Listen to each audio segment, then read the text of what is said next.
exam niya sa panel. Sabi niya, pag hindi ako mag-absent ako, hindi ako makagraduate this year. So nakakalungkot, dahil sabi ko, kahit babagsak ka, iyan mo na lang. So anyway, tuloy ang ligaya, amen? Are you ready for the preaching? Ang ganda ng ating fellowship doon sa ilalim sa mga pastors. Ang ganda ng ating panambahan. Alam nyo, sabi nga isang pastor, sabi niya, pastor, napakaigsi naman. Sabi ko, yun lang talagang ating makaya. Maybe next time, the Lord will tarry is coming. Kahit isang linggo tayo dito, kahit huwag na kayo umuwi sa simbahan nyo. Joke lang po. So tonight, I believe God has something for us. Ipinanalangin po natin ito, and you know, I'm not comparing myself, I'm not comparing Pastor Hill Lorena to other speakers, but you know, God has something to us in this 13th Youth Baptist Conference. And prepare your heart for the preaching. Let's welcome again to our pulpit, the pastor of the Baptist Church of Taguig, Pastor Hill Lorena.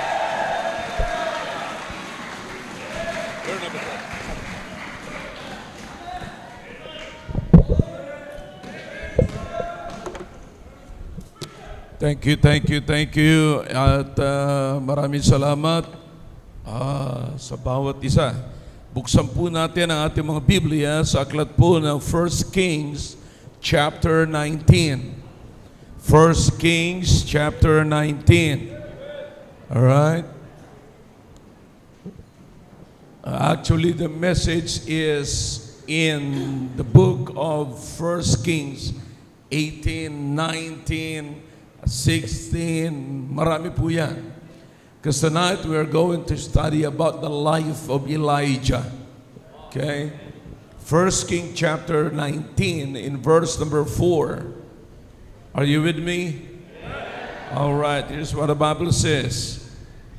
But he himself went a day's journey into the wilderness and came and sat down under a juniper tree. And he requested for himself that he might die and said, "It is enough. Now, O Lord, take away my life, for I am not better than my fathers." Tayo po ay sandaling manalangin. Dakilang Diyos, salamat po sa presensya ng bawat isa. Once again, we thank you, O God, for what Thou hast done in every service of this conference. Thank you, O God, for the preachers. Thank you for the initiative of Pastor Arnel, O God, to host this conference. Thank you for those pastors who brought their young people here. And Thou knowest our hearts, O God. Thou knowest the hearts of these pastors, O God, who brought their young people here. That these young people might be profitable in your ministry. Pagpalain niyo po ang bawat isa ngayon. This is the culmination, O God, of the meeting. Now I pray to please challenge the young men and young women in this auditorium tonight. At ganoon din po yung iba pa ng mga members na nandoon po sa baba, Panginoon. They're just watching through the monitors. Kahit na po sila nagwa-watch sa monitor, oh God, please convict them, challenge them, that they might be the example of these young people tonight. Again, I beg you, please use me. In Jesus' name, amen. All right, thank you. You may be seated in the presence of our God. Bago po ako magpatuloy, ako po ay nagpapasalamat. Again, Pastor Arnel, thank you for the invite. And thank you for the great accommodation. At sa lahat ng aming naranasan, the best food in the world. Yeah, I know na yung Rojas is the seafood capital of the country. But we ate the best food of the country. Salamat sa Panginoon. No? Thank you. And of course, sa mga kitchen crew, maraming salamat sa inyo. Nami man ang inyo luto. Talagang tambok man me. Kaya salamat at sa lahat ng mga members. Alam ko, nag-sacrifice kayo. And boy, I can imagine kung anong hinaharap ninyo sapagkat you are still in the building program. Kaya kayo mga young people, you should consider this. Kasi ang host natin ay meron pa silang building program, pero nagpatuloy pa rin sila na mag-host ng ganito para lamang sa pagmamahal sa inyo mga young people. And then after this, by June, first week of June, ay magkakaroon uli sila ng missions conference. So just imagine, kasunod ka agad, konting pahinga lang. Konting pahinga lang. Kami po, pag uwi namin, Linggo, Mother's Day, then after ng Mother's Day, pupunta na po kami sa Baptist Ranch para i-host naman yung first week ng Balikatan, and then the next week, and then mag-host naman uli kami ng bagong grupo ng Balikatan. Kaya, and then pagkatapos niyan, may invitation kami rito. So, it's only by the grace of God na magagawa po natin yan. So again, salamat sa mga nandito, sa mga pastors. Palakpakan natin yung mga pastors.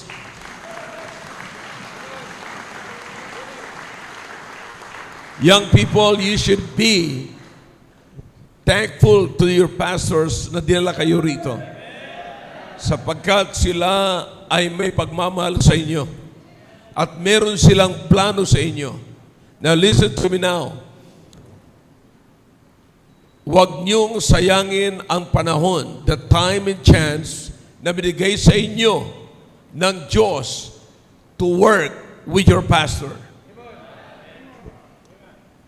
Kaya napakahalaga na magkaroon kayo ng pastor. Bihira ang mga pastor na merong program para sa kanyang mga members. So you have here pastors na merong plano para sa inyo. You're not just attending a church. You're not just congregating yourselves with other people every time you come to church, but you are there sitting and listening to the pastor who possess a plan for you. See? Kaya wag niyo sasayangin yan. Kaya samantalahin ninyo. Kaya salamat na meron tayong pagtitipon na katulad nito. Huwag kayong mag-alala at hindi na gaano tayo magtatagal sa gabing ito. Alam ko, this is the last night. Okay? Last night. Ang hiling ko lang, makinig kayo ng mabuti, unawain yung mabuti ang mensahe.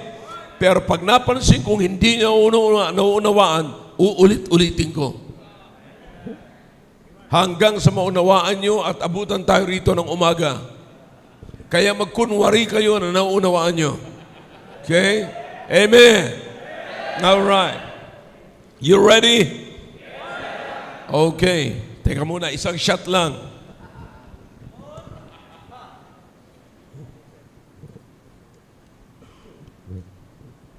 Maganda laging mag-preach na nakainom. Tubig, maliwanag yan, ha? All right. You ready? Girls upstairs, you ready? All right. Huwag kang mag-alala. Walang bawal. Ewan ko, dito kung bawal sa inyo, mag-amen ng babae. Bawal? Hindi. Sa amin, hindi rin bawal. Okay? Kung gusto niyo sumayaw, sumayaw kayo. Kung gusto niyo tumakbo kayo. Huwag lamang kayo magdidisturbo ng ibang nakikinig. Okay? Alright.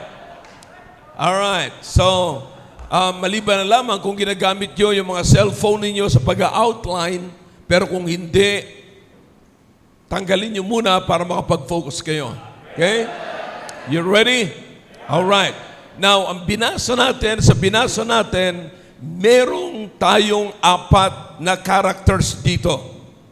Nandito ang Diyos, nandito si Elijah, nandito si Ahab, at nandito si Jezebel. Now, so makikita natin na ang Diablo, meron siyang nilagay sa trono na mag-asawa.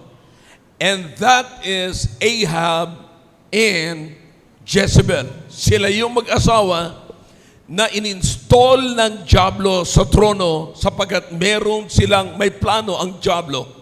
Okay? And so makikita natin na si Ahab, siya ang hari ng Samaria. At ang Samaria ay northern part yan ng Israel. Okay? Follow me carefully para maunawaan yung mabuti ang mensahe. Then, most of Elijah's ministry was spent in the northern region of Israel. Okay? Ano nga yung northern region ng Israel? Samaria. Okay? Samaria. Everybody say Samaria. So, sino ang king ng Samaria? Ahab. Sino ang asawa ni Ahab? Good. Okay? Test lamang yan sa quiz. Mamaya, pag nag-quiz ako, yung hindi makasagot, mga kapatid, sasayaw kayo rito sa harapan. Alright? So, etong si Ahab, mga kapatid, ay napangasawa niya ang anak ni King Ithbaal. Ithbaal. Okay? At ang pangalan ng kanya, itong si King Ithbaal, siya ang king ng Sidon. King ng Sidon. Si King Ithbaal. E-T-H-B-A-A-L. Parang Baal. Ithbaal. Nang ibig sabihin ng Ithbaal is worshipper of Baal. Okay? Yan ang ibig sabihin ng Ithbaal, worshipper of Baal. Okay? And because si Jezebel ay anak ni King Ithbaal, siya mismo, sapagkat si King Ithbaal ay worshipper of Baal, si Jezebel mismo ay siyempre anak siya ni Ithbaal, siya mismo ay worshipper na rin ni Baal. Sino yon? Jezebel. Okay, is everybody following me? Alright. Now, inuunti-unti ko po para maunawaan yung mabuti. Alright? Ngayon, nung napangasawa ni Jezebel si Ahab, ang unang-unang ginawa ni Jezebel ay kumbinsihin si Ahab na tanggalin ang Diyos, ang mga prophets na nagtuturo ng totoong Diyos. Sapagkat kung matatanggal niya yung mga prophets na nagtuturo ng totoong Diyos ng Israel, mapatuturuan nila at maipapasok nila ang kanilang pagsamba kay Baal. Alright? Nasundan niyo mga kapatid? Okay. Kaya ang ginawa mga kapatid ni Jezebel ay pinangunahan niya na si King Ahab na pagpapatayin yung mga prophet ng Diyos. That is in chapter 18 of the book of 1 Kings in verse number 4. Okay? Now, so sinasabi ko lamang para kung kayo nag-outline, makukuha nyo ito. Ito bang mga nandito na ka-uniforme? Bible students? Okay. Alright. Ganda kasi na uniforme nyo, bihira yung ganyan eh. Yeah. Parang pag nakasuot kayo na ganyan, parang ding ligtas kayo eh. Yeah. Alright. So, si Jezebel ay in-enforce niya ng mabuti, nag-exert siya ng katakot-takot na effort, mga kapatid, a strong influence over the life of Israel para maipalabas niya sa kanila yung, or maipasunod sa kanila yung Baal worship. Okay? Are you still following me? And so, Ahab followed Jezebel's practice. By the way, Ahab was an Israelite. Oh. Pero sinunod niya ang kanyang asawa. Oh, nakikialam na si Michal. Alright. Sinunod niya. May gagawin ka? Sound, low sound. Sound check, mic test. Sound check. Tagalog pa rin to. Check 2. Yan. Okay. Tagalog pa rin pala to eh. Alright. Alright. So si Ahab, sumunod po siya kay Jezebel at ginawa niya yung practice ni Jezebel, mga kapatid, sa pamamagitan. In other words, sinuportahan niya talaga yung kanyang idolatrous wife na si Jezebel by building many altars in Samaria. And that is in chapter 16 of the book of 1 Kings, verses 30 and 33. Alright? Binibigay ko sa inyo para pag uwi ninyo, mayroon kayong mababasa, mga kapatid. So, ang nangyari, mga kapatid, because of this, sapagkat si Ahab was the king of the northern part of Israel, which is Samaria, nadala niya po lahat ang northern Samaria sa Baal worship. Okay? Sa Baal worship. So sa madaling sabi, nagkaroon po sila ng kasalanan sa Diyos. And this kind of sin brought or calls the attention of God to bring famine in the land. Sapagkat paparusahan ng Diyos yung mga idolatrous na tao ito, pati yung bansa, kasi dinala na nung hari sa worship ni Baal yung buong Samaria. And so, nakuha nila yung attention ng Diyos para parusahan, at ang parusa, kapatid, ay tagutom, famine. That is in chapter 17. In chapter 17, inatasan ng Diyos si Elijah in verse 1, and in chapter 18, in verse 1 also, inatasan niya si Elijah na puntahan si Ahab. Okay? Nang sabi ng Panginoon, kausapin mo yan si Ahab. So after God commanded Elijah to talk to Ahab, mga kapatid, sinunod naman po ni Elijah at kinonfront ni Elijah si Ahab. In fact, may nakialam pa po doon, mga kapatid, sa usapan na yan. Isa sa mga men ni Elijah, ni Ahab, ay si I think I forgot his name. Obadiah. Yeah, Obadiah.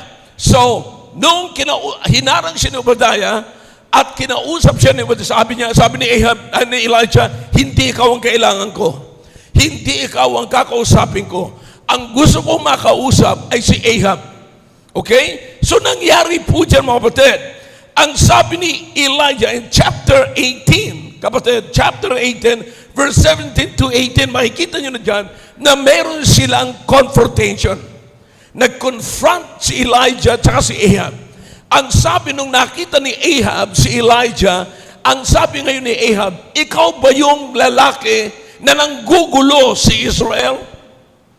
Okay? Ngayon, ang sabi ni Elijah, no, hindi ako, ikaw. So hindi, sabi ni Ahab, ikaw. Sabi ni Elijah, no, ikaw. Sabi niya, ikaw kasi dinala mo ang buong Israel sa pananambahan kay Baal. Ngayon, sabi, hindi siya pumapayag, kapatid. Hindi pumapayag. Sabi niya, I have not troubled Israel, as you see. I have not troubled. Hindi ko trouble ng Israel. Ikaw ang nag-trouble. Sabi niya, okay. Sabi ni Elijah, tapusin natin to. Tapusin natin tong gulong ito. Alright, ganito na lamang. Para mapatunayan natin kung sino mali sa atin. Lahat ng mga prophets mo, ipunin mo sa isang bundok. Okay? Ipunin niyan. Para matigil na tayo ang debating ito, ipunin mo yung iyong 450 prophets of Baal and other 400 prophets of the groves unto Mount Carmel. Okay? Is that familiar to you? Sa Mount Carmel. And then, Challenge ni Elijah yung mga prophets na ito in chapter 18, verse number 25. And so sabi niya, sige, mag-alay kayo at tumawag kayo sa inyong Diyos-Diyosan kay Baal. Tignan natin kung tatanggapin niya yung alay ninyo.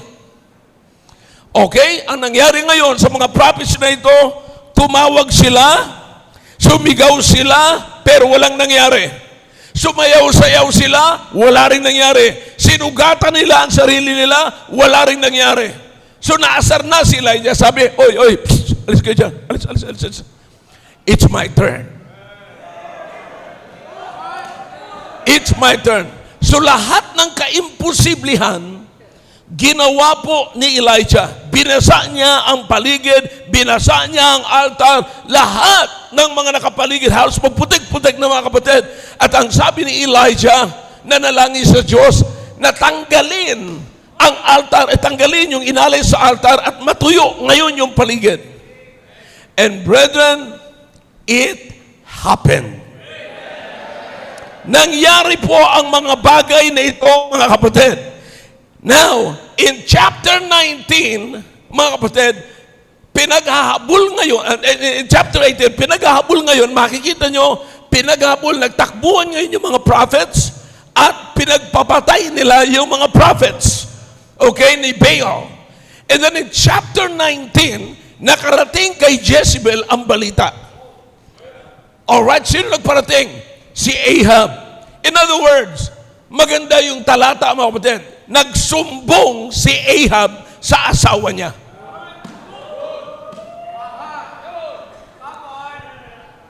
Ang common na pangyayari, yung babae ang nagsusumbong sa lalaki. I don't know dito sa Rojas, mga kapatid, kung ganyan ang style. But sa amin sa Manila, ang lalaki ang sinusumbungan ng babae. At saka sa amin, yung lalaki hindi takot sa babae. I don't know dito sa Rojas, mga kapatid. But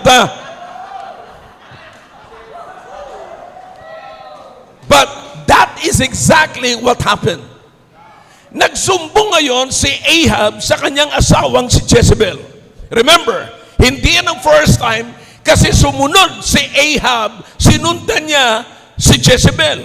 Kaya napunta sa pag-worship kay Baal ang buong Samaria. Kaya nagkaroon ng tagutom. Hindi gusto ng Panginoon yon. Kaya gumawa siya ng paraan. Pinadala niya si Elijah. Alright? I'm just summarizing everything here. Okay? So ngayon, nagsumbong ngayon si Ahab sa kanyang asawang shout it! Alright. Ngayon, nagalit si Jezebel. Ura-urada, nagbaba siya ng order na hanapin si Elijah. At nung hinanap si Elijah, sabi, hanapin mo yan, sapagkat kung anong ginawa niya sa aking mga prophets, yun din ang gagawin ko sa kanya. Now, hindi ko na ho alam kung sino ang nagpaabot ng balita kay Elijah. Si Elijah ay tumakbo. Ang alam kong takot lamang, kapatid, kay Jezebel si Ahab. Ngayon, maging si Elijah, natakot na rin. Tandaan niyo, mga kapatid, nakatatapos lamang ito ng spiritual victory ni Elijah. Katatapos niya lamang gapiin ang mga prophets ni Baal. Ngayon, nabalitaan niya yung sinabi ni Jezebel, tumakbo na siya ng tumakbo. Yan ang naging dahilan kung bakit binasa natin yung chapter 19 and verse number 4. Nakarating tayo rito na ang sabi ng Biblia, but he himself went a day's journey into the wilderness and came and sat down unto a juniper tree, and he requested for himself to what? That he might die, and said, tama na, It is enough. It is enough. Now, O Lord, take away my life. For I am not better than my fathers. Alright?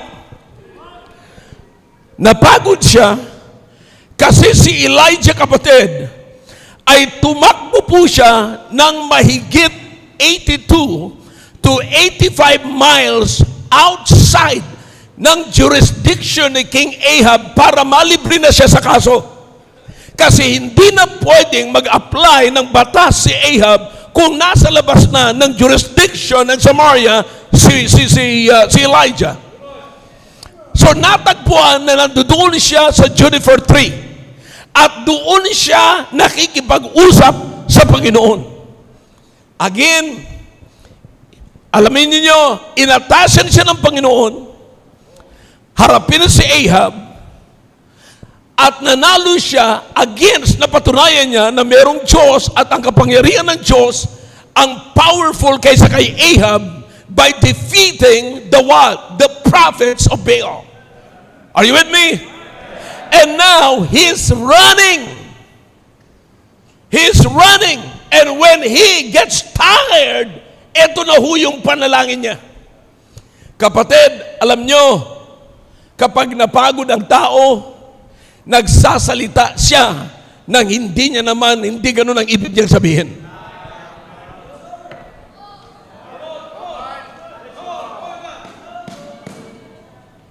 Hindi ganun ang ibig niya sabihin. Pagod lang siya. Maliban doon, akalain nyo ng buong maghapon, takbo siya ng takbo. Walang kain, walang inom. Kaya pagod na siya, gutom pa. Ang resulta, nagsasalita siya nang wala sa loob niya. Pastor, paano mo nalaman? Unawain natin ang mabuti ang text, ang context. Anong panalangin niya? Panginoon, patayin mo na lang ako. Seryoso ba siya doon?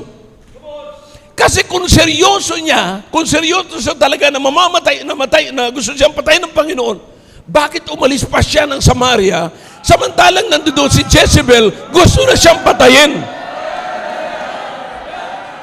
Eh sana hindi na siya umalis ng Samaria at nagpapatay na lang siya kay Jezebel, masaya pa si Jezebel. Ang isa pa, kaya nga siya tumatakbo kasi ayaw niyang mamatay.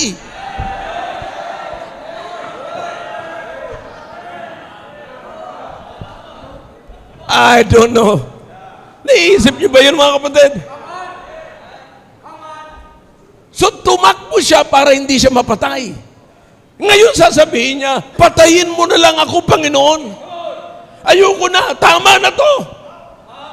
Tama na kasi hindi ka na makatakbo.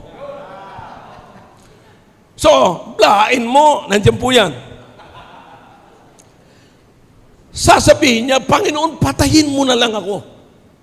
And then, ang pinakang final statement niya, he was so frustrated na sabi niya, Panginoon, tama na to. Hindi na ako tatakbo, gusto ko nang mamatay. Kunin mo na ang buhay ko, for I am not better than my forefathers. You see, the word fathers here is in the plural form. So sa madaling sabi, makikita nyo yung fathers na sa plural form na ang ibig sabihin po niyan, hindi yan yung tatay niya. But he was referring to his ancestors. I'm talking about Abraham, Moses, and lahat ng mga katulad nila, ng mga nauna sa kanya, mga kapatid, yun ang mga tinutukoy niya. Alright? Now, so you see, mga kapatid, sabi niya, I am no better than them. Now, listen to me now. Sinasabi niya, patayin mo na lang ako kasi hindi ako mas magaling sa kanila. Kapatid, hindi nakalimutan ni Elijah na kaya siya ng ganyan sa ganyan trabaho kasi tinawag siya ng Panginoon, pinili siya ng Panginoon, hindi dahilan sa galing niya. kundi dahilan sa kapangyarihan ng Diyos.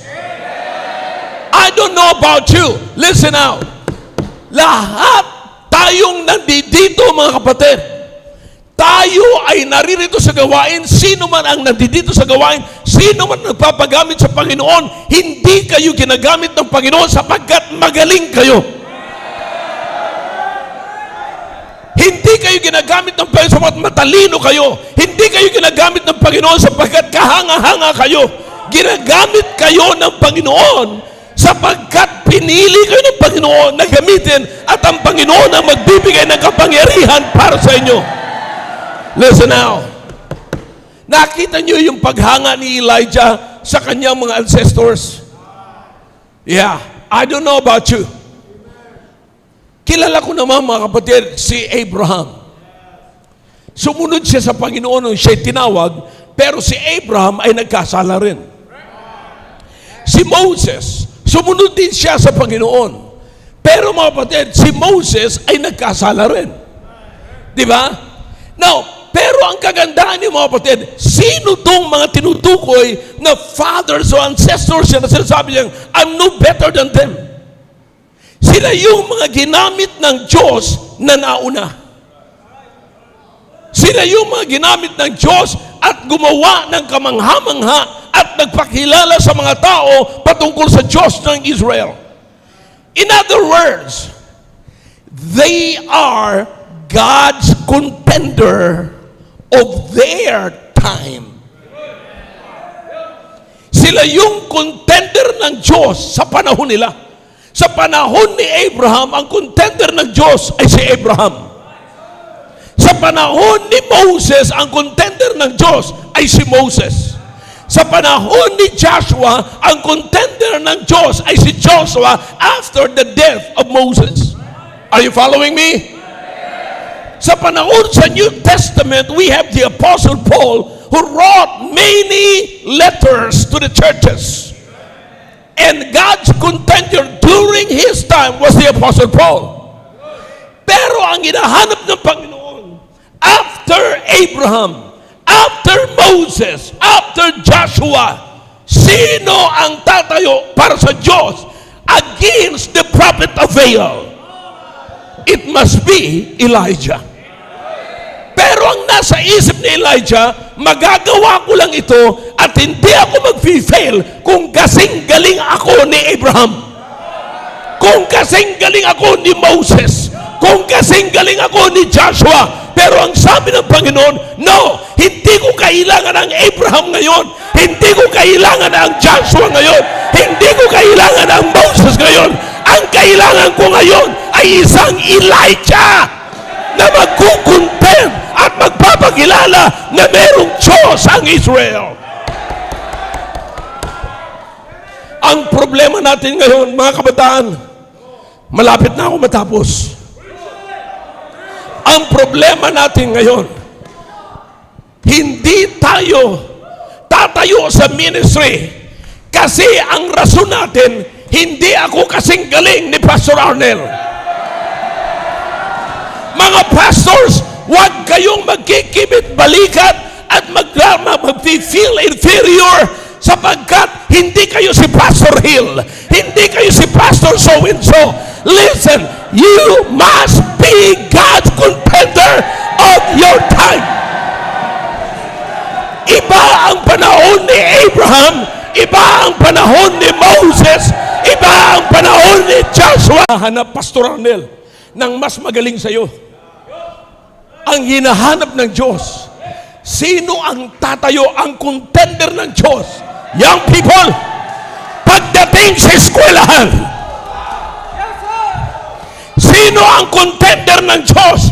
Pagdating sa trabaho sa office, sino ang contender ng Diyos? Pagdating sa pamilya. You don't need to be Abraham, you don't need to be like Moses, you don't need to be like Joshua, you don't need to be like him, to be like me, but God just wants you to be His contender of your time.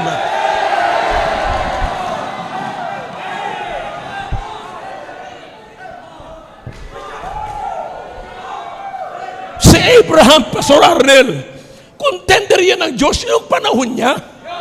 Pero hindi na nung panahon mo. Ang kailangan ngayon, mga kapatid, ng Diyos ay hindi yung galing ni Abraham. Hindi yung galing ni Moses. Hindi yung tapang ni Joshua. As long as God is in you, the Bible says. For God said to Joshua, this book of the law shall not depart out of thy mouth, but they shall meditate therein, ye shall meditate therein day and night. So therewith you will have your way prosperous, and thou shalt have success. Ladies and gentlemen, you have that book in your hands right now. Ano ang ibig sabihin nito? You can be God's contender of your time. Again, don't waste your time and chance.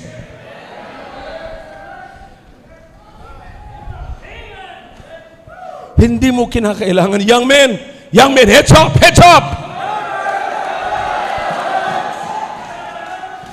Hindi mo kinakailangan ang galing ni Pastor Hill. Hindi mo kailangan ang tapang ni Admiral Trinidad. Hindi mo kailangan ang mga tapang ng mga battle-tested dito na mga officers na dito kasama natin. Hindi mo kailangan. Sapagkat kung sila man ay pinakinabangan ng Diyos, noong panahon nila, it is because God gave them the strength during their time. And their time is different from your time, young men. Their time is different from your time, young lady. Young lady, how about the school?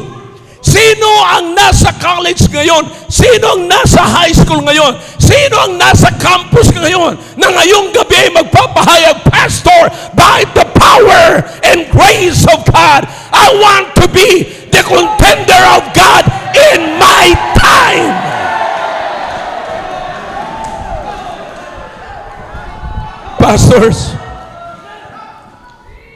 Pastors, iba ang time natin ngayon.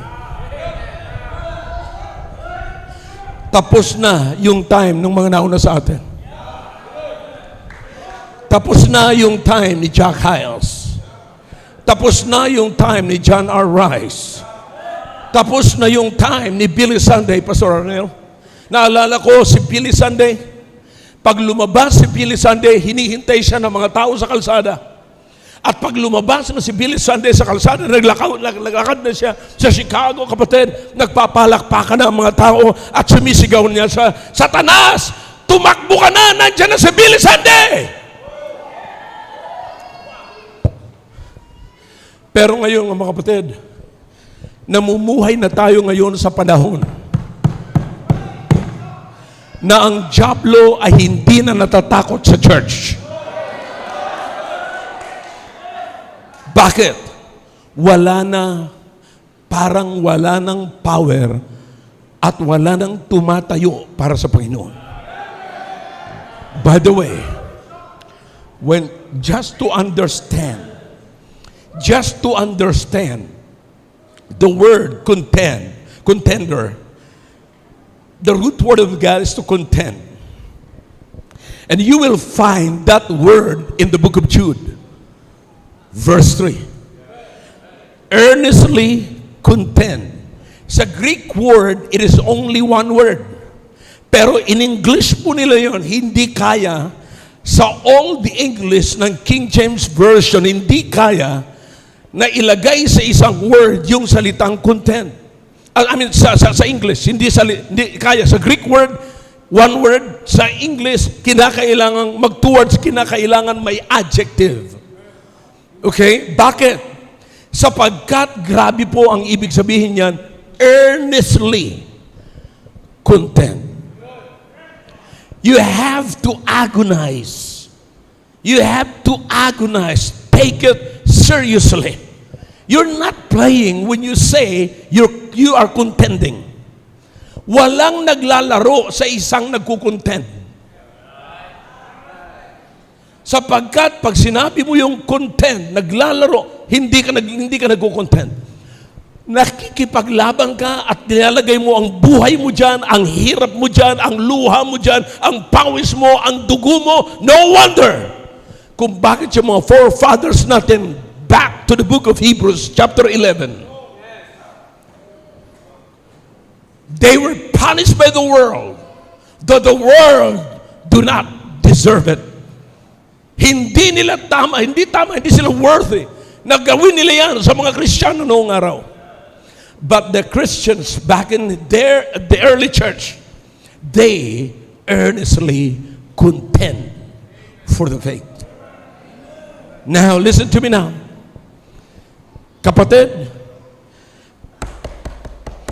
pastors, members na nandyan po sa baba, nakita ko kayo kanina at ako'y natutuwa na nag-sacrifice kayo na kahit nandyan kayo sa monitors at yung mga young people na nandito sa harap, nandito sa main auditorium, nagpapahayag lamang yan na kayo ay para sa plinano ni Pastor Arnel na hubugin ang mga young people na ito para maging contenders ng Diyos sa panahon nila.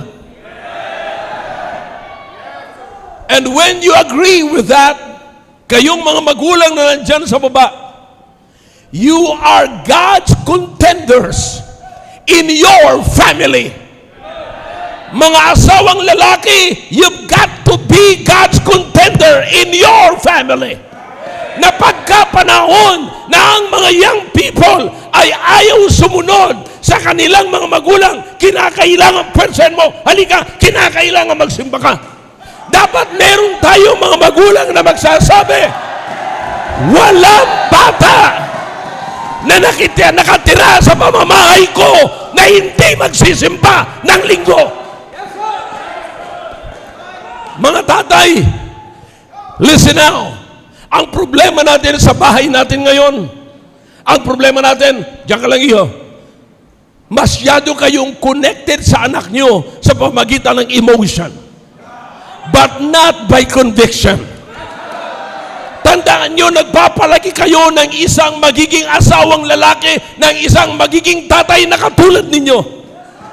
Habang pinapalaki mo ang batang ito, ang sabi ni Solomon, train up a child in the way he should go.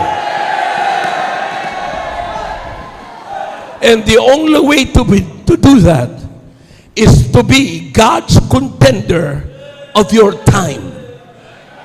Huwag kang maging Ahab. Sasabihin mo kay Jezebel, bahala ka na, mami. Bahala ka na, honey. Ako na lang ang magtatrabaho. Ikaw na ang magpalaki. Walang ganyan sa Bible. Iba ang iko-content ng asawang babae at iba ang iko-content ng asawang lalaki. But both of you must be God's contenders in your home. Sino mga high schoolers dito? Would you please stand? High schooler ka ba? High school. High schoolers, stand up.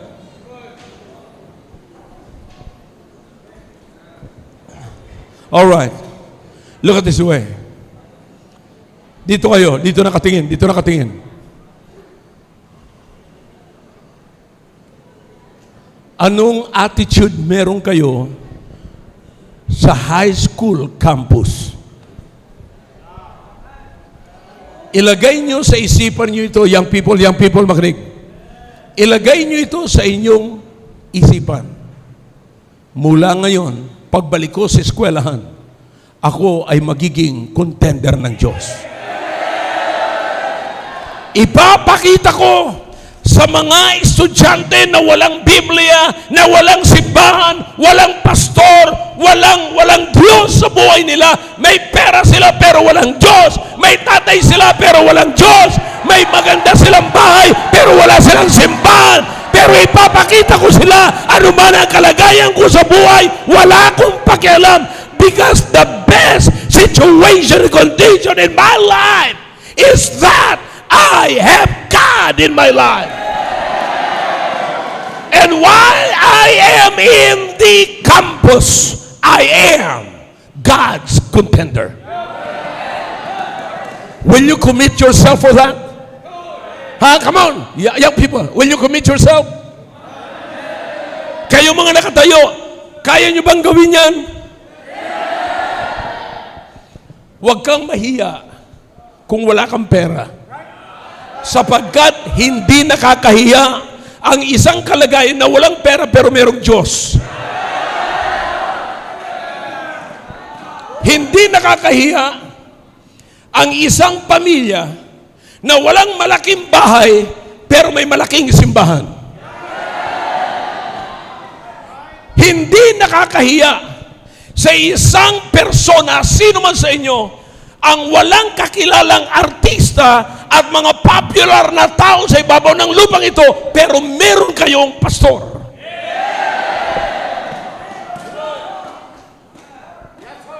Listen. Do you understand kung sino ang pastor ninyo?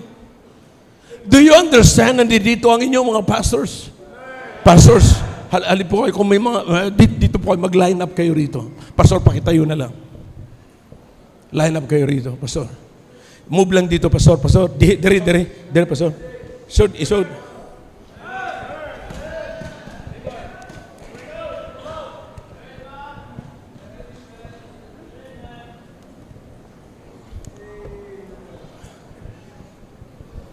Isang linya lang, pastor. Type, ano pa? Yeah. Now listen. Makinig na mabuti. Kayo mga nakatayo, wala munang uupo sa mga high schoolers. Huwag kayong patamad-tamad. Now listen to me now. Nakikita nyo ba ang pastor ninyo na nasa harapan ngayon? Say aloud, amen. Ano ang nararamdaman ninyo na nakikita nyo ang pastor? May pastor ka ba rito? Sino pastor mo? Sino? Lapitan mo.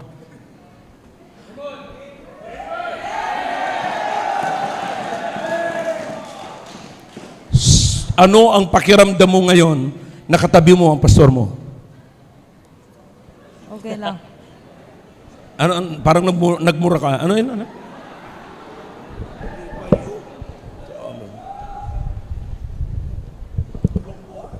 Hello, Mike. Tanungin mo siya ng tanong ko. Ano mo na ba tiyagan? Nga tupad mo si pastor mo subong? Okay lang. Okay lang.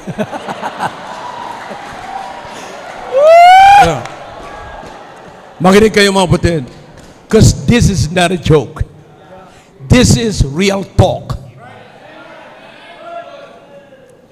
Kinukuha ko lamang ang totoong kalagayan ninyo. Nandito ka, pila na edad mo? 14. Meron kang pastor at the age of 14. Kailan siya pastor napunta sa church? This year lang. So 14 years old siya napunta sa church. Do you understand kung gaano ka ka-blessed? Alam niyo kung bakit? Hold your amen. Kaya ganun ka ka-blessed sapagkat at the age of 14 may pastor ka. And not just a pastor, nandiyan siya to contend for you.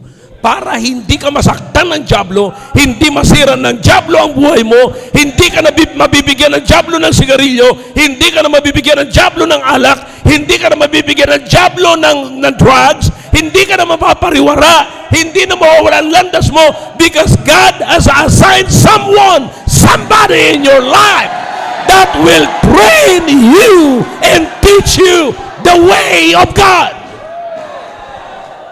He is your contender. Nauunawaan niyo ito mga kapatid. Same question. Anong nararamdaman niyo ngayon na nakikita niyo ang pastor niyo rito? Minsan, wala na kayong pakiramdam na parang ordinaryo na lang na nakikita niyo ang pastor ninyo. It should not be that way. Because every time na nakikita nyo ang pastor ninyo, dapat natutuwa kayo at very proud kayo.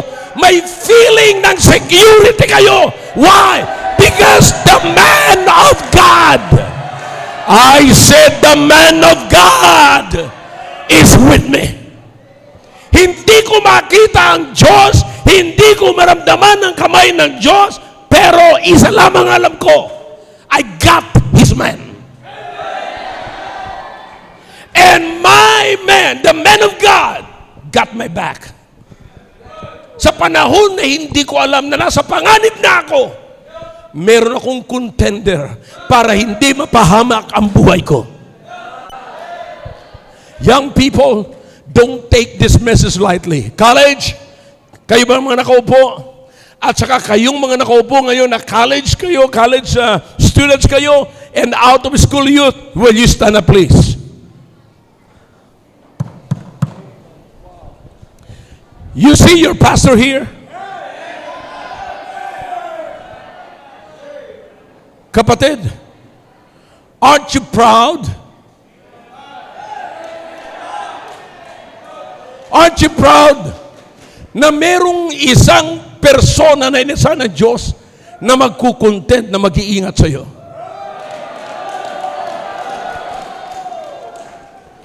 Nandito yung mga kasama ko mga kapatid, kaninang tanghali, kaninang umaga, hanggang ngayong gabi. Nandiyan sila Brother Roy, sila Brother Al, sila Brother June, and nahuli lang si Brother Francis, but lahat ng yan mga kapatid, nanggaling sa serbisyo at nag-retired sila with honors. With honors. Alam niyo kung isang dahilan? Because they have God. At yung Diyos nila ay nag-assign ng persona na magkukontent para sa kanila. That's why they build a family secured. They finish their career secured. Why? Because they have God. Mga kapatid, mga young people, makinig kayo ng mabuti at kayong mga magulang nandiyan sa baba.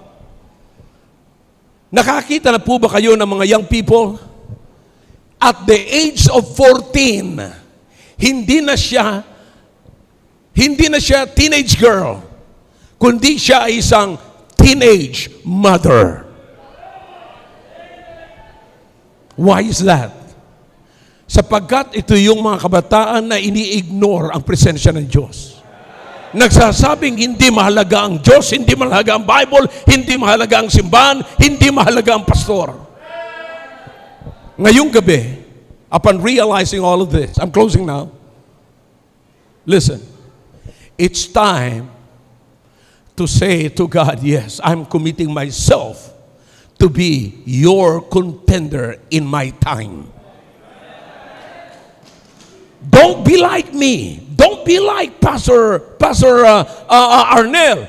Huwag nyo lang sabihin na gusto kong maging katulad ni Arvin. Huwag gusto kong maging katulad ni Maki. Gusto kong maging katulad ni Brother Roy and the rest of us. No, forget it.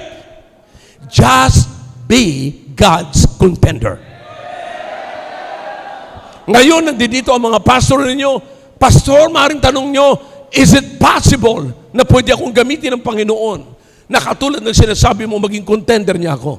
Yes. This is possible and probable because I am presenting to you, mga kapatid, ng probable cause, probable evidence. Nandito. Mga ebidensya yan.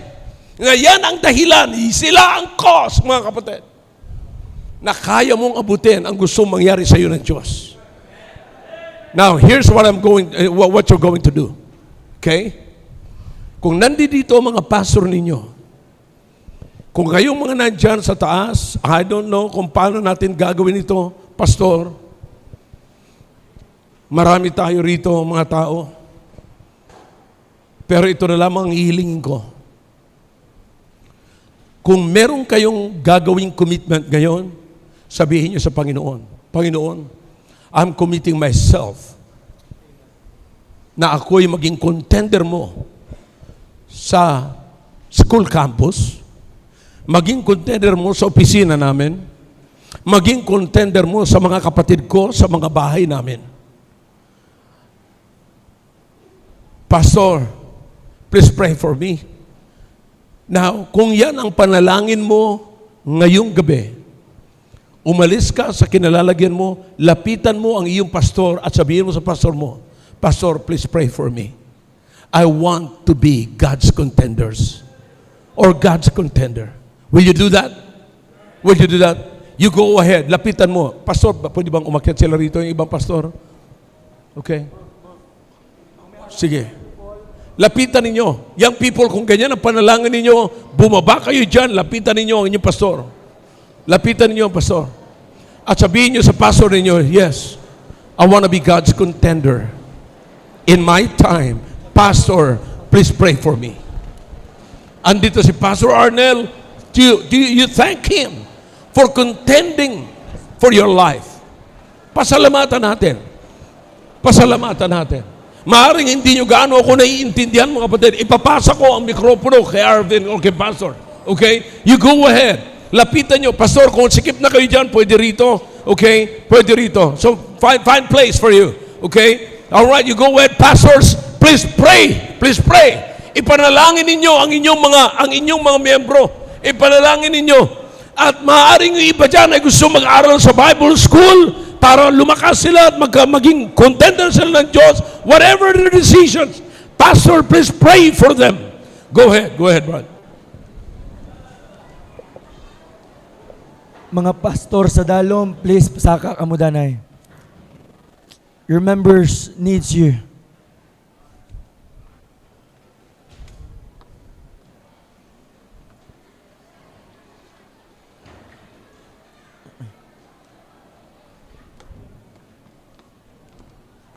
Sa dalom ng iban, sa dalom ng iban. Isa dio. Dire.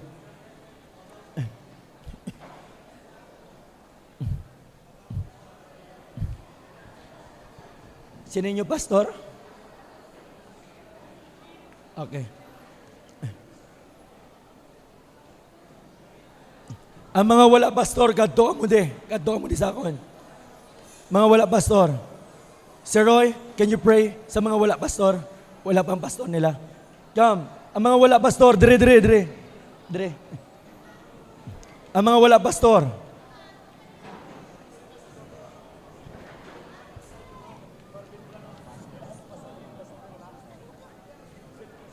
Okay. Pastor Louis, Pastor RJ, please.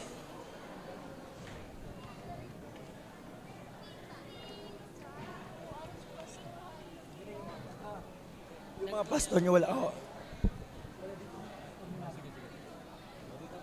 Dito. Lapit.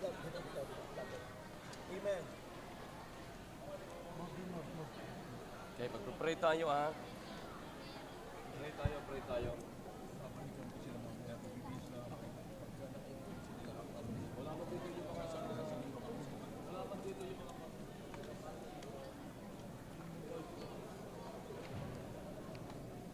Pastors, pray for them. And after this, Pastor Hill will come back. Hindi pa tapos yung invitation natin. Fix your commitment. Fix your decision tonight. Fix your decision. Pastor Hill will come back.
tapos na kayo, you can go back to your seat.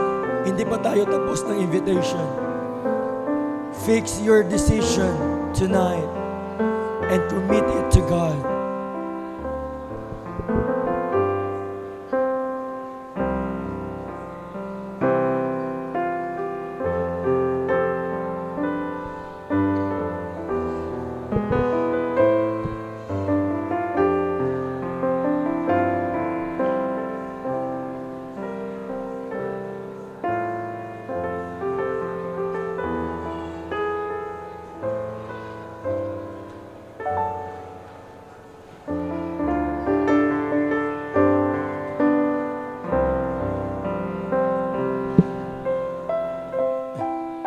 After nito, magkaroon tayo ng commitment sa Panginoon. Kung saan man ang aspeto, saang aspeto ka man tinawag ng Diyos, ibigay natin sa Diyos ngayon.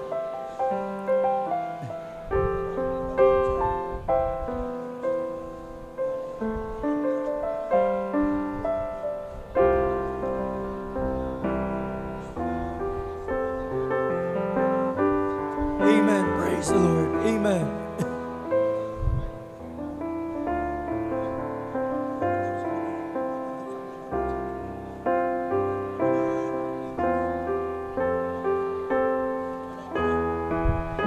Balik na sa pulungkuan. Balik na. Go back to your seat, please. Go back to your seats, please.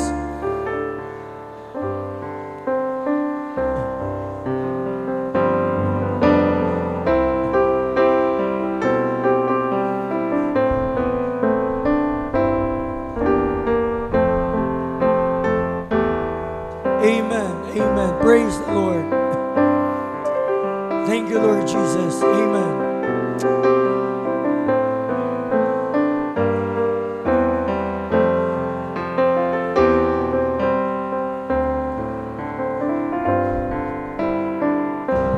Abatamat na balik sa pulungkuhan.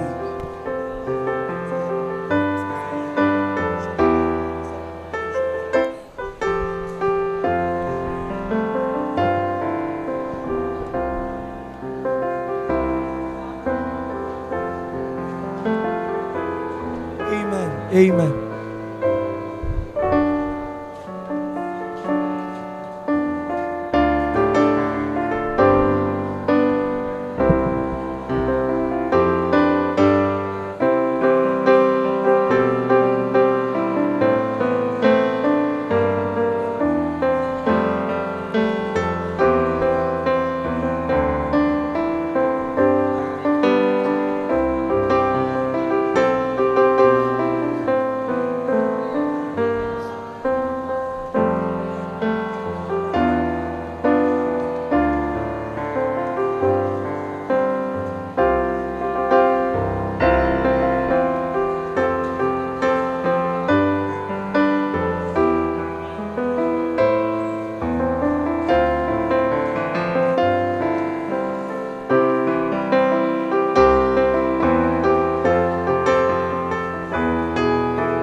Tayo po tayong lahat. Kantayin natin.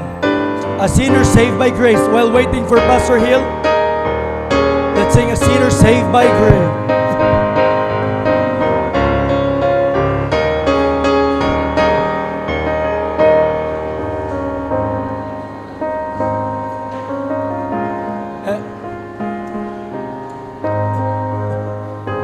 Projector.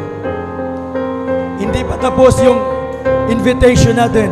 Pastor Hill will come back.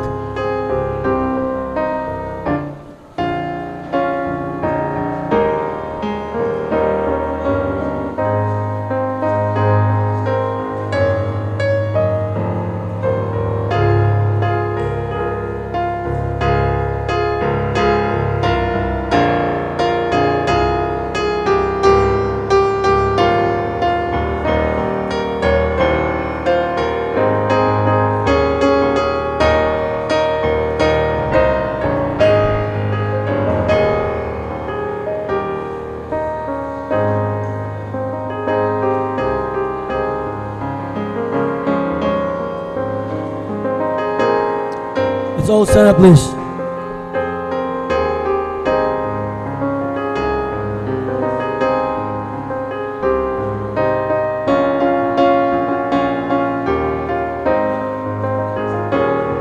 Second stanza, everybody now sing.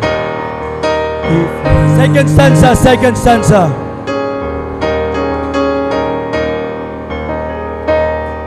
How could I boast of anything I have?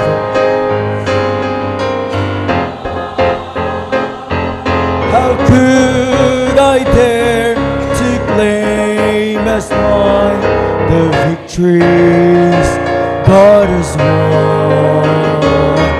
Where would I be had God not brought me gen to display? I'm here to sing, I'm nothing but a sinner saved. Everybody now, grace, louder. I'm just a sinner. Amen. Save grace. When I stood to death, He took my place. Now I grow and breathe in freedom. With each breath of life I take. Then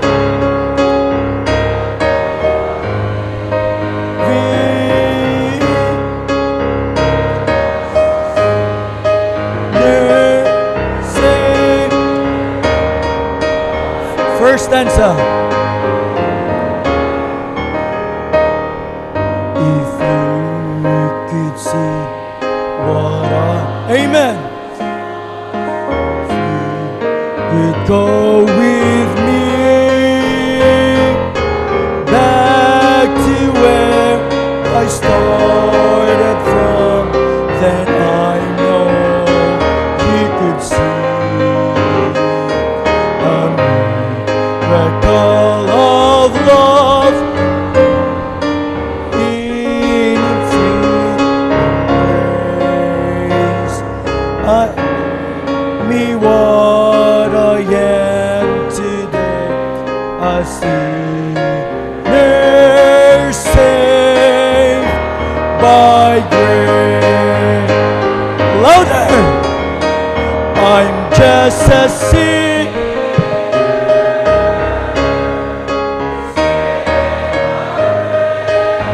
Amen. Praise God.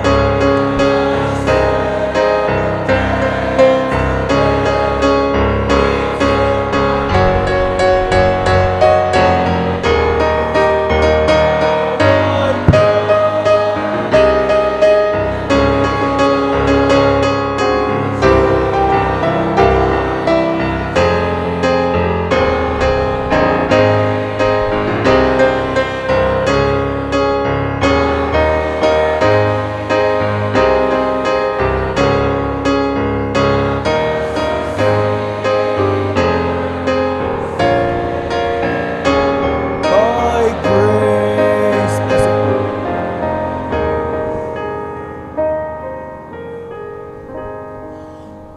Pasensya na kayo kung nakaganito na ako kasi grabe yung pawis ko, nagpalit lang ako. But listen, I hope you get something tonight. Did you get something tonight? Katulad sabi ni Brother Arvin kanina, hindi pa tapos ang invitation. Sino sa atin, unahin natin ang mga kalalakihan? Men, be a man. I said, men, be a man. By making up yourself, making up your mind, and making a decision, na ngayong gabi na-realize ko na pwede pala ako maging contender ng Diyos. Kaya ngayon, gusto kong maging contender ng Diyos. Isinusuko ko ang aking buhay sa Panginoon full time in the ministry. Unahin natin sa mga lalaki. Sino sa mga lalaki ang magpapahayag ng ganyan? Just come forward. Come forward. Sige, sige, sige. Yeah, we got it. We got it. Amen. Amen. Sige, sige. God bless you. Sige, sige, dito yung iba. Dito yung iba. Men. Men. Wow. This is great. Wow. Amen. Amen. Pastor, magpasalamat tayo sa Panginoon na ang Banal na Espiritu nang usap sa kanila. Amen.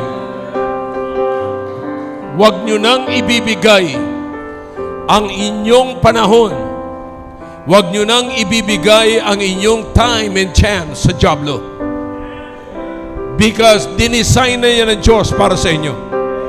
Is there any other man na magsasabing, yes, I want to be God's contender. Sinusuko ko sa Diyos ang aking buhay full time in the ministry. Meron pa ba sa mga lalaki? Kayo mga tatay na nandyan sa baba, hindi man kayo kasama dito sa auditorium, but if you want God to use you as His contender of your time, just come up here. Akyat lamang kayo rito. Akyat kayo rito. Nandito si Pastor Arnel. Ipahayag nyo. Sabihin nyo, Pastor, I want to work with you. I want to grow in your teaching. Come on. Come on. Young people, makinig kayo ng mabuti. Ang pinakamaganda na kasama nyo sa ministry, sa church, sa buhay ninyo, yung tao na hindi nagkikwit sa Diyos. That's why it is always good and the principle to stay with your pastor. I said stay up with your pastor because your pastor will never quit in the ministry. Stay with a person that never quits in the ministry. Come on, man. Are there more? Meron pa bang man bago tumawag ng kababaihan? Wala na? Come on, come on. Last call. Last call for men. Yeah. Come on, man. Yeah. Amen. Meron pa, meron pa, meron pa. Yeah. Alam kong kinakausap kayo ng Panginoon. Huwag kayong magpadala sa kaibigan nyo na nandito. Magpadala kayo sa conviction ng Holy Spirit sa buhay ninyo. Let's do it. Come on, man. There more? Yeah. Imagine that. Come on. All right. Kung meron pang lalaki, pwede kayong umalo sa babae mamaya. Ngayon, nananawagan naman ako ngayon sa mga kababaihan. Meron bang mga kababaihan na tatayo rin para sa Panginoon? Nasasabihin nyo ngayon, Panginoon, kinukumit ko ang aking buhay. Full time in the ministry. Gusto ko mag-aral sa Bible School para matuto pa ako at tumibay pa ako upang ako'y gamitin mo bilang contender mo sa panahon ko. Sa panahon ko. Girls, ladies, if that is your prayer, how about coming down here? Step out of your seats. Come on, yeah, I can see some. Yeah. Come on. Yeah. Dito sa maluwag dito. Maluwag dito. Sige. Come on. Huwag niyong sayangin ang time and chance na binigay sa inyo ng Panginoon. Huwag niyong say, this is your time. I don't care about your past, but think about this time tonight. Yes. Come on. Padaanan ninyo dito sa may harap. Dito. Yes. Amen. Hallelujah. Praise the Lord. Amen. Come on, ladies. Come on, girls. Anong humahadlang sa inyo para hindi mo ibigay ang buhay mo sa Panginoon? Pastors, keep praying. Because after this, meron na kayong mga kasama na mga manggagawa sa inyong simbahan. Amen.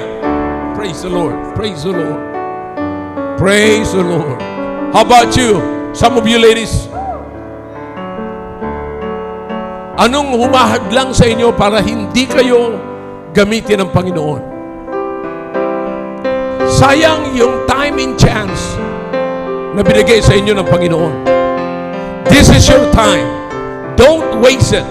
Again, sa mga fathers na nandiyan sa baba, mga mothers na nandiyan sa baba, sino man na nasa baba, na nagwa-watch lamang kayo sa monitor, if God is speaking you tonight, right now, just come up here, and your pastor will pray for you. God knows your reason.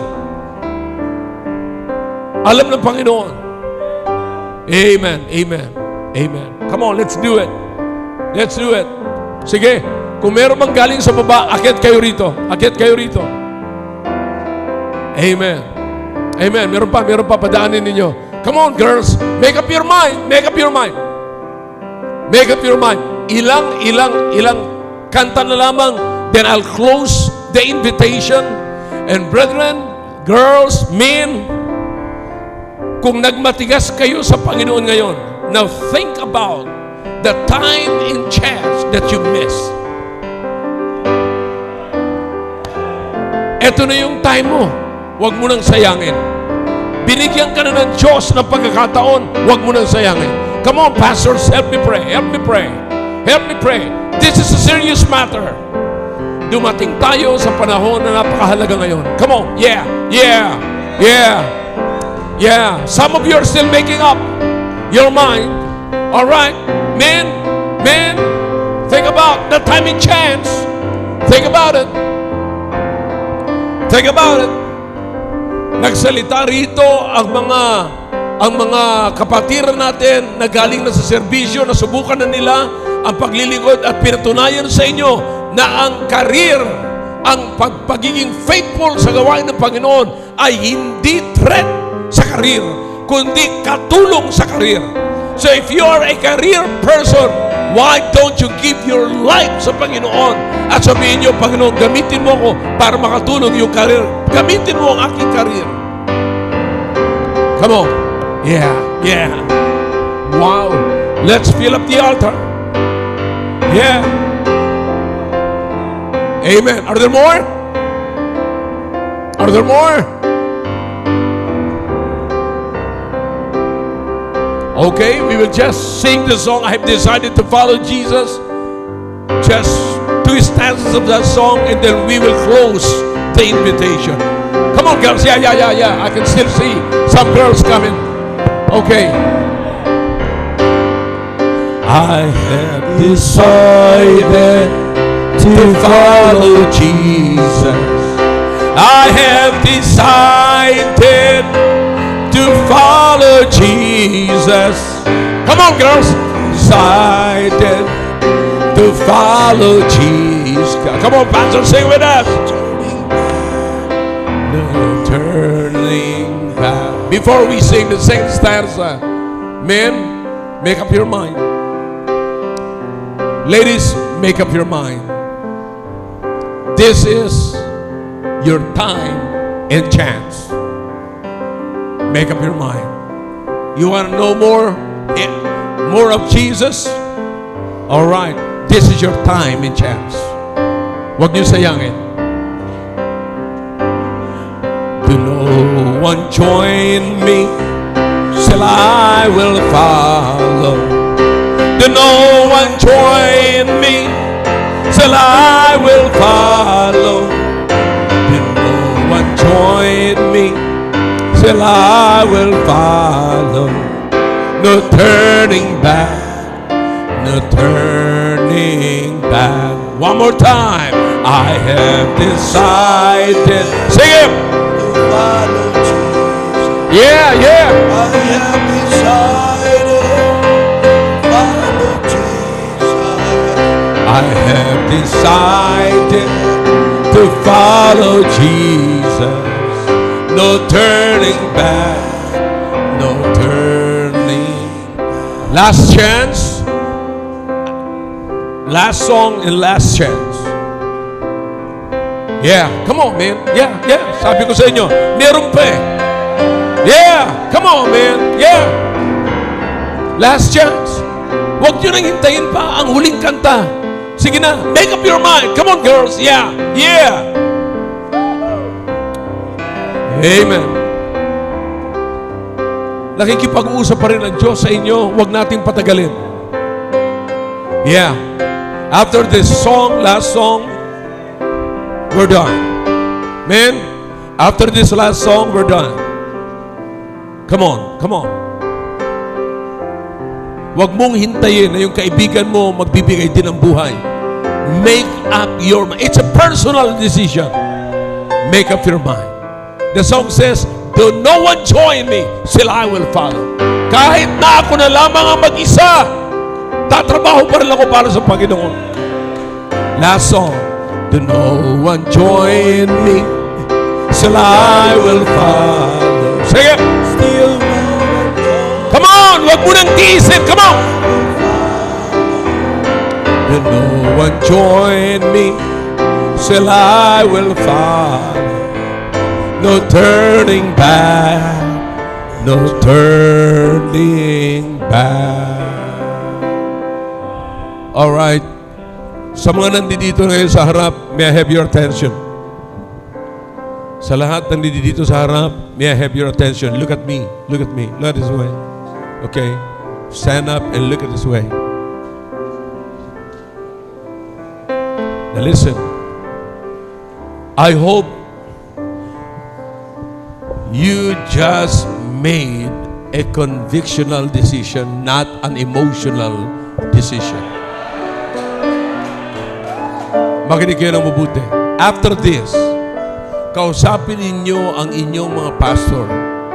Sabihin nyo sa mga pastor ninyo, "Pastor, sinuko ko ang aking buhay para sa gawain. Please, turuan nyo ako kung anong gagawin ko sa gawain." Kapatid, salamat sa decision ninyo. Sapagkat ngayon, you can stay with your pastor that never quits. You can work with your pastor. And you can grow with your pastor.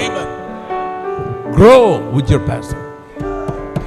After this, lapitan nyo mamaya sa ating pag-dismiss, kausapin nyo kaagad ang inyong mga pastors. Pastors, nag-decide ako, nagsuko ng buhay sa Panginoon. Anong unang gagawin ko? Kapag ang pastor ninyo nagsabi sa inyo, "Alright, you need more knowledge to know Him more." Just like our thing. The only way para maging marami kayong matutunan, meron ditong Bible school, dito tuturuan kayo rito kung paano kayo mag-grow sa iyong pagkakilala sa Panginoon.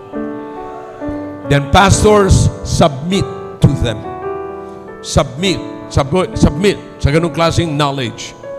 Madagdagan ang mga kaalaman ninyo patungkol sa pagkakilala sa Panginoon. I hope ngayong gabi, mga kapatid, may ginawa ang Diyos sa kalagitnaan natin. I believe it. At maraming salamat, Pastor Arnel, sa pag-initiate mo na magkaroon ng ganito. And just think about yung number ng mga young people nito. Ngayong araw na ito, ngayong gabing ito, nagsisimula ng kabahan ang Diablo. Something's gonna happen dito sa Rojas City. Thank God for the Baptist Church of Rojas City. Alam kong gagamitin ng Panginoon ang church nito para mag-spread pa at dumami at muli nakabahan ang Diablo sa iglesia ng Diyos. Thank you, Pastor Arnold. Thank you. Amen. Thank you. Let us pray. Pray natin ito. Pag-pray natin sila. Alam nyo, hindi lahat pwede maging pastor. Hindi lahat pwede maging missionary. Pero kayo pwede kayo makatulong sa pastor nyo. That's number one gagawin. Uuwi kayo this coming Saturday, anuman na gawain sa church, you are always there for God and to the man of God. Ha? Uwi kayo. Huwag kayong sabihin na tapos ang camp. Hindi ho. This is just the beginning na kayo maging contender para sa Panginoon. Sino sa iyo nag-surrender? From now on, gusto ko maging soul winner na kasama sa aking pastor. Pakitaas ang kamay. Gusto yung sumama soul winning. Amen. Sa taas. Amen. Praise the Lord. Dito. Amen. Alam ko iba sa hindi na nag-forward kasi iba sa inyo, soul winner na, choir member. Pero sino dito ang nag-surrender? I want to be a preacher someday. I want to be a missionary. And God called me to enroll in Bible school. Meron ba dito? Isa, dalawa? Meron. Amen. Bible school ha? Bible school, isa, dua, tatlo, apat, lima, anim, pito, walo, siyam, sampo, 11. Diyan, meron dyan? Higher. 13, 14, 15, 16, 17, 18, 19, 20, 21. Diyan sa taas, meron ba mag-aaral sa Bible school? Pakitaas ang kamay. Wala na dyan sa taas. Dito sa ilalim, meron ba dito gusto mag-aaral sa Bible school? Aside sa 20, hindi pa naman sabihin, nagpipray ka. Hindi ibig sabihin ka agad, ipag-pray mo yan sa Panginoon. Hindi mo na bilang pastor yun. Yeah, hindi bilang pastor, ha? Pinagpipray mo na balang araw, you have to desire sa puso mo. Meron pa dyan, dito meron. Asa kamay, meron. Sino pa? Yes, Bible school. Amen. Praise the Lord. Sino pa? Wala na? Dito wala na? Nasa likod? Okay. Ayun, may isa pa. 22. Ito pa, 23, 24, 25, 26, 27. At least may desire.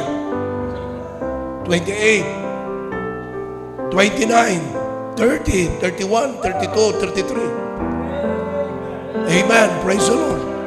Ipag-pray nyo sila. Hindi natin alam. Pero ang diablo, they are out. The devil is after them. Pero hindi natin alam kung plano ng Panginoon. Alright? Tayo po'y manalangin. Dakilang Diyos, maraming salamat po sa tagumpay ng 30th Youth Independent Baptist Youth Conference. Salamat na marami, Panginoon, sa ginawa mo sa buhay ng mga young people na ito. Maging sa aming mga pastor, salamat sa knowledge, wisdom, na aming natanggap mula sa aming tagapagsalita. Salamat sa encouragement to do more for Jesus. Bless these young people, not only that they surrender their lives in the ministry, but also to know Him, you more. Lord, alam po namin na ang mundo ay napakalakas. Alam namin na kasalanan sa labas ay napakatindi, Panginoon. Pero kapag kami ay very close sa iyo at ang aming relationship ay tama sa araw-araw ng pamumuhay, walang kaming dapat ipagkabahala, Panginoon, sapagkat you are greater than Satan. Salamat po sa lahat ng mga salita na aming napakinggan at pag-aralan. Panginoon, ang aming panalangin na ito'y manatili sa aming puso at ito ay magsilbi na maging hamon at mag-push pa sa amin upang kami ay maging kaaya-aya sa iyong harapan. Pagpalain niyo po ang bawat isa. Ito pong aming dalangin sa matamis na pangalan ng aming Panginoon Jesus. And all the people say, thank you. You go back to your seat, please. Palapakan natin sila po. True Vine, please, hindi na mo magsaka. If you're a True Vine, please prepare for your special number. Samtang ihatag nato nga gift sa aton mga speaker. True Vine, please prepare. The gift, please. Ang mga regalo naton palihog. Mga speakers natin, Pastor Louie, Pastor RJ. Please come. Preacher Maki. Amen. Praise the Lord. Please come. Pastor Bernard. Amen.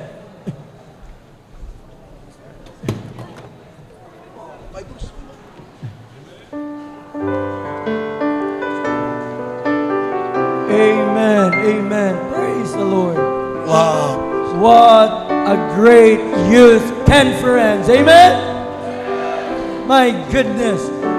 Ang tanan nga mabalik pa next year. Say aloud, amen. Ang lahat ng gusto pa si Pastor Hill ulit. Say amen. Pastor, rinig niyo po yun. Amen. Praise the Lord. Dito. Speaker. True Vine, dito ka mo danay sagwa. True Vine. Oo, sagwa mo danay. Dito.